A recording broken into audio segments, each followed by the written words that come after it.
সুকছড়ি কামারদিঘি এলাকায় রাস্তা দিয়ে চলাচল নিয়ে দুপক্ষের সংঘর্ষ।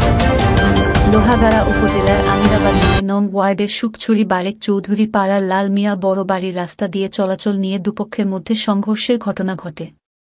ঘটনায় আহত হলেন বেশ কয়েকজন।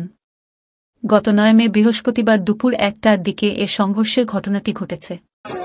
ঘটনায় উভয় পক্ষের লোকজনকে আহত অবস্থায় উদ্ধার করে লোহাগাড়া উপজেলা স্বাস্থ্যকেন্দ্রে পাঠানো হয়।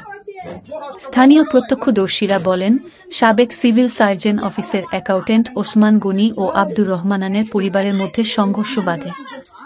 বংশ পরম্পরায় ব্যবহৃত বাড়ির রাস্তা দিয়ে এক পক্ষ অন্য পক্ষকে চলাচলের ব্যাপারে আপত্তি জানায়। সম্প্রতি আব্দুর রহমান ওই চলাচলের রাস্তার কিছু অংশে সেমিপাকা একটি ঘর নির্মাণ সম্প্রসারণ করলে ওসমানের পরিবারের লোকজনের চলাচলে রাস্তাটি শুরু হয়ে যায়।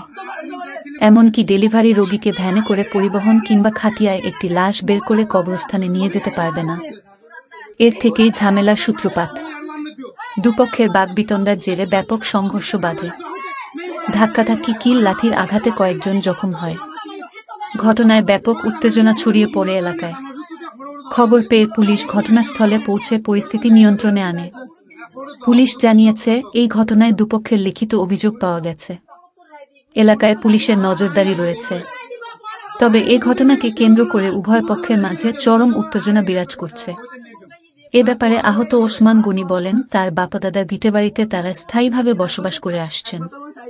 ২০২২ সালে একটি পাকা বাড়ি নির্মাণ করে পরিবার নিয়ে থাকেন। নতুন বাড়ি তৈরির পর থেকে আব্দুর রহমান ও তার ভাইয়েরা তাদের অংশে বাউন্ডারি ওয়াল নির্মাণ করে এবং বিরোধীয় রাস্তায় সিমিপাকা ঘরের সম্প্রসারণ করায় তাদের চলাচলে প্রতিবন্ধকতার সৃষ্টি হয়। বর্ষাকালে পানি নিষ্কাশনের ব্যবস্থা না থাকায় চরম ভোগান্তির শিকার হতে হচ্ছে। প্রতিপক্ষ আব্দুর রহমান সম্পর্কে তার চাচা সামনে পেছনে দুদিকের একদিকে বাউন্ডারি ওয়াল দিয়ে সম্পূর্ণ বন্ধ করে দিয়েছে, আর সামনে চলাচলের পথ বশত সম্প্রসারণ করে অনেকটা শুরু করে ফেলেছে। স্থানীয়ভাবে বারবার সালিস বিচারের মাধ্যমে বিষয়টি সুরাহা করতে না পেরে ওসমান গনি আদালতে একটি মামলা দায়ের করেন। বর্তমানে মামলাটি বিজ্ঞ আদালতে বিচারাধীন থাকাকালীন প্রতিপক্ষ নতুন করে ঘর সম্প্রসারণের কাজ শুরু করায় দুই পক্ষের মধ্যে সংঘর্ষের ঘটনাটি ঘটে বলে জানা যায়।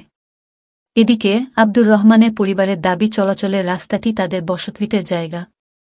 Report, post TV.